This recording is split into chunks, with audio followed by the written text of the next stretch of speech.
आपले जे माजी विद्यार्थी आहेत औरंगाबादचे ते नेहमी भेटतच असतात. आठवले सर म्हणाले की मला तुम्ही सगळेजण ओळखतात. डॉक्टर परदेशी सर आहेत, त्यांची मदत आपल्याला नेहमी लागते. पण ही मंडळी इतक्या दिवसांनी आपल्याला भेटायला आलेली आहे, तरी आपल्यासाठी काही ना काही घेऊन आलेली.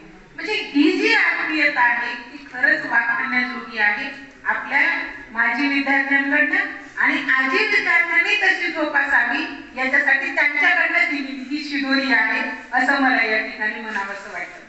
दुसरी गोष्ट म्हणजे की नेहमी आपण सांगत असतो विद्यानिकेतन म्हणजे आता बऱ्याच वेळेला असं झाले की आता शासन कुठं विद्यानिकेतन बंद करते की काय या कटारावर आज आपण येऊन ठेवलो होतो. परंतु जेव्हा एप्रिल 2022 ला या ठिकाणचा मी अतिरिक्त कार्यभार घेतला, तर ह्या अतिरिक्त कार्यभार घेतल्यानंतरचा माझा प्रवास विद्यानिकेतनशी, आताच आपले सर ज्यांनी आपल्याला सगळ्यांना जोडून ठेवले, ज्यांच्याकडे सगळे 10,000 लोकांचे ऍड्रेस आहेत, म्हणजे 10,000 विद्यार्थी अजूनही त्यांच्याशी जोडल्या गेलेले आहेत. असे सर म्हणत होते की मॅडम तुम्ही इथं आल्यानंतर तुम्हाला कसं वाटलं बरं विद्यानिकेतन मध्ये काम करताना. मी म्हणाले की माझा प्रवास फार ताट्यापासून सुरू झालेला आहे. तर डीएड कॉलेजला प्राचार्य होते म्हटलं, त्या ठिकाणी मोठे विद्यार्थी होते. त्याच्यानंतर जे ट्रेनिंग ब्रँचला आले तर तुम्हाला शिकवणाऱ्या शिक्षकांना आतापर्यंत शिकवत आले. परंतु इतर विद्यार्थ्यांमध्ये रमताना असं कधीच वाटत नाही की हे विद्यार्थी आहेत आणि आपण शिक्षक आहोत, किंवा स्टाफ मध्ये रमताना कधीच असं वाटत नाही की आपल्या सोबतचे सगळे आपण सांगितल्यावर काम करणारी मंडळी आहेत, किंवा हे यांचं डोकं न चालवता आपल्या डोक्याने चालणारी मंडळी आहेत असं त्यांनी कधी जाणून दिलं नाही आणि मी कधी वर्तन केलं. म्हणजे हे फक्त विद्यानिकेतनमध्ये घडू शकते, कारण इथे आपण रात्रंदिवस एकमेकांच्या सोबत असतो. म्हणून जे ऋणानुबंध आपले बांधले जातात ते खरंच अवर्णनीय आहे. कुठल्या शब्दामध्ये ती भावना व्यक्त केल्या जाऊ शकत नाही. म्हणून विद्यानिकेतन मध्ये आलेला ग्रहप्रमुख असेल, विद्यानिकेतन मध्ये आलेला कुलप्रमुख असेल, विद्यानिकेतन मध्ये आलेले प्राचार्य असतील, विद्यानिकेतन मध्ये आलेले सगळे शिक्षक असतील, या विद्यानिकेतन मधला साधा बेस्ता कर्मचारी असतो, त्या सगळ्यांची नाळ आपल्या ह्या विद्यार्थ्यांशी घट्ट अशी जोडल्या गेलेली आहे. म्हणून हे ऋणानुबंध आपण जपत आहोत. आणि हे ऋणानुबंध जपत असताना फक्त आपल्या सर्वांना माझी एक विनंती राहील की आपण जो हा प्रवास चालू केलेला आहे या 5ही विद्यानिकेतनच्या अनुषंगाने, तर तुम्हाला जाणवेल की त्या विद्यानिकेतन मध्ये गेल्यानंतर तिथल्या काय अडचणी आहेत. मी माझी विद्यार्थी म्हणून मला काय विद्यानिकेतनच्या कोणत्या अडचणी आहेत आणि त्या अडचणी सोडवण्यासाठी मी कसा मदत करू शकतो या अनुषंगाने आपण एक विचार करावा.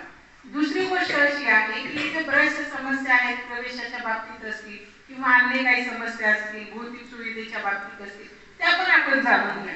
आणि शासनाकडनं तशी काही आपल्याला मदत मिळते का, कारण आता आपल्याकडे अतिदुर्गम भागातले 17 विद्यार्थ्यांचा प्रवेश होतच नाही.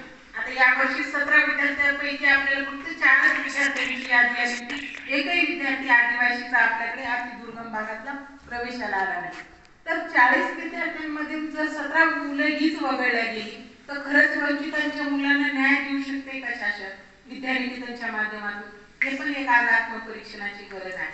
आम्ही तर प्रशासकीय पातळीवर आमच्या पद्धतीने त्या अनुषंगाने मी तर पाठपुरावा करतच आहे, प्राचार्य झाले तेव्हापासून. पण आपण सुद्धा आपल्या स्तरावरून याच्यासाठी काही पाठपुरावा करता येते का? मंत्रालयामध्ये आपले जे सहकारी आहेत त्यांच्याकडे ह्या बाबतीत काही मदत मिळते का? या अनुषंगाने सुद्धा आपली जर मदत झाली तर निश्चितच विद्यानिकेतनचा चेहरा मोहरा बदलण्यासाठी अजून ते मदत होणार आहे. दुसरी गोष्ट म्हणजे अशी की ह्या सगळ्या अनुषंगाने ही सगळी जसं आपण तळागाळातून आलेलो होतात तशीच ही मुलं पण तळागाळातून आलेली आहे.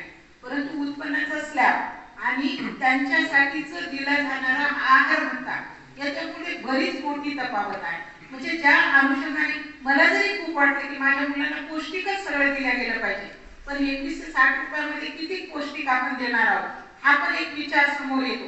पण तरी सुद्धा बरीच मदत आपल्या सारख्या माजी विद्यार्थ्यांची होती. आता मागच्याच महिन्यात आपल्या काळे साहेबांनी आमच्याकडे एक सुंदर स्मार्ट रूम दिली. त्यांनी मला विचारलं की मॅडम आपल्याला किती कॉट गाद्या पाहिजे, माझ्या फॅक्टरीमध्ये ते बनतं आणि आपल्याला मी CSR फंडातून देतो म्हणे.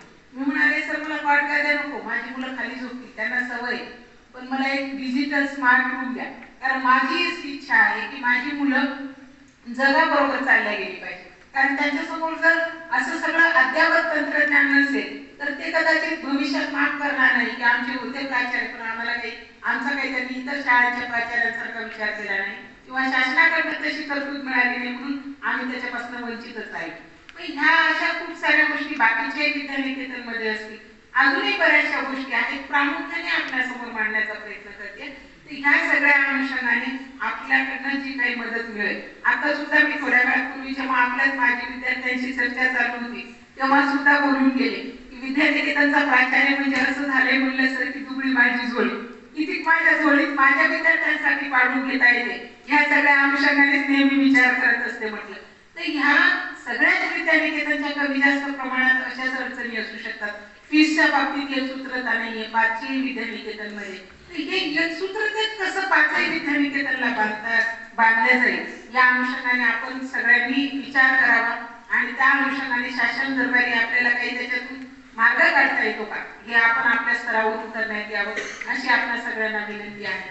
दुसरी गोष्ट अशी की जसं एखादं असं इव्हेंट राहावं की जे पाचही विद्यानिकेतनला जोडल्या गेलं पाहिजे की आपण जसं आता फिरत आहात तर एखादं असं तुमचं पण माजी विद्यार्थ्यांचं गेट टुगेदर जिथं पाचही विद्यानिकेतनचे प्राचार्य आहेत कुलप्रमुख आहेत गृहप्रमुख आहेत त्यांच्याशी तुमची चर्चा एकमेकांच्या विचारांची आदान प्रदान तुमच्यासारख्यांच्या आमच्या विद्यार्थ्यांना काही अजून मदत मिळू शकते का वैचारिक दृष्टिकोनातून व्याख्यानाच्या माध्यमातून असं पण तुमच्या लोकांचं गेट टुगेदर करता येते का ते पण आपण आपल्या स्तरावरून बघावं. आणि दुसरं म्हणजे परवाच बोलता बोलता पानझडे साहेब आले होते जे की मनपाला आपलेच माजी विद्यार्थी येते. तर एक विषय झाला की आता आमचे जे विद्यार्थी आहेत तर ह्या विद्यार्थ्यांना ही जी 5 विद्यानिकेतन आहे ते एखाद्या विद्यानिकेतन यावर्षी स्पॉन्सर केलं की जसं की ह्या विद्यार्थ्यांना एखादं कला सांस्कृतिकचं असं एक व्यासपीठ मिळावं की जेणेकरून 5ही विद्यानिकेतनचे विद्यार्थी एकत्रित येतील आणि त्यांच्या कलागुणांचं सादरीकरण करतील. म्हणजे या अनुषंगाने तुम्ही जसे जोडल्या गेलेल्या आहात तशीच ही मुलं पण जोडल्या जातील भविष्यात. तर ह्या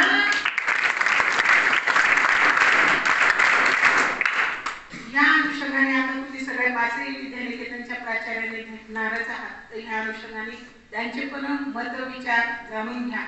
लागलेच तर तुम्ही म्हणाल तर यावर्षी जर काही असं होत असेल जानेवारीमध्ये वगैरे तर CSRच्या माध्यमातून आपण औरंगाबादला तसं प्रयत्न करूयात सर की बाकीचे 5ही विद्यानिकेतनचे विद्यार्थी आपल्याकडे येतील 2 दिवसाचा आपण तसा एखादा प्रोग्राम सांस्कृतिक अशा स्वरूपाचा आपण विद्यार्थ्यांना तसं व्यासपीठ उपलब्ध करून देऊयात की जेणेकरून एक पायंडा पडेल आणि तो पुढे चालत राहील.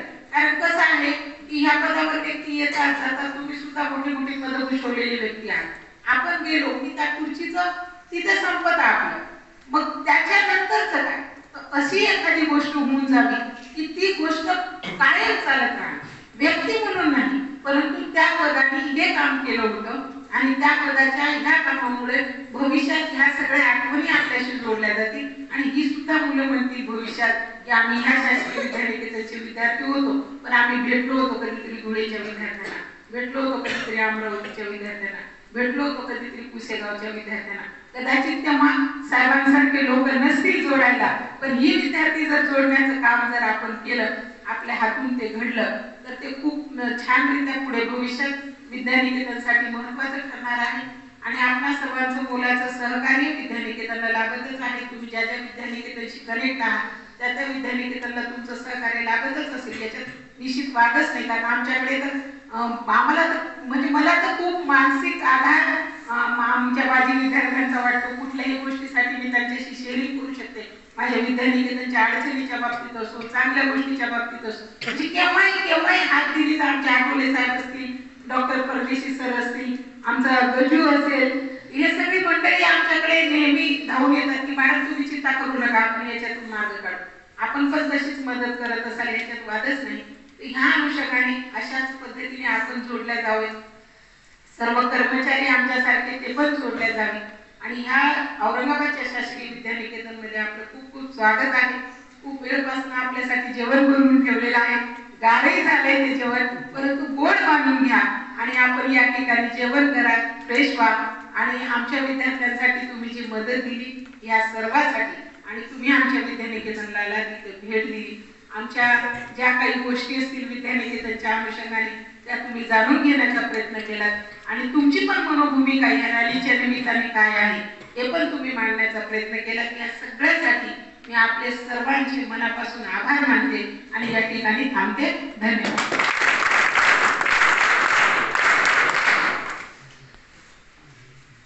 एकच घेतो. जसं प्राचार्य मॅडमने सांगितलं तर आता सुरुवात झालेली आहे की 5 शाळा एकत्र येण्याची. त्यामुळे तुम्ही सांगितला मुद्दा आम्ही जरूर या ठिकाणी आमचे केंद्र धरणार आहे. त्याच्यामध्ये हा जरूर याच्यावरती विचार करू. 5 शाळांचं एकत्रित कला सांस्कृतिक असेल, बौद्धिक असेल, खेळाचं असेल, सगळ्या पद्धतीचं तेही करू आणि तुम्ही जसं म्हणता प्राचार्यांचं रेक्टरांचं तर यांचंही करू. सगळे माझे विद्यार्थी सगळे आहेतच आणि मी आमंत्रण देतो तुम्हाला 3, 4, 5 नोव्हेंबरला कोल्हापूरमध्ये महास्नेह मेळावा आहे. माझी विद्यार्थ्यांना आम्ही आमंत्रण दिलंच आहे तरी अधिकृत आम्ही सांगतोय की तुम्ही सगळेजण या. कारण तुम्ही या आणि जेवढे जास्तीत माझी विद्यार्थी येथील तेवढे चांगलंच आहे. तुम्ही तुमच्या वर्गमित्रांना सांगा, आजूबाजूच्या सगळ्यांना सांगा आणि सगळेजण या. आम्ही सगळ्यांची वाट करू. धन्यवाद.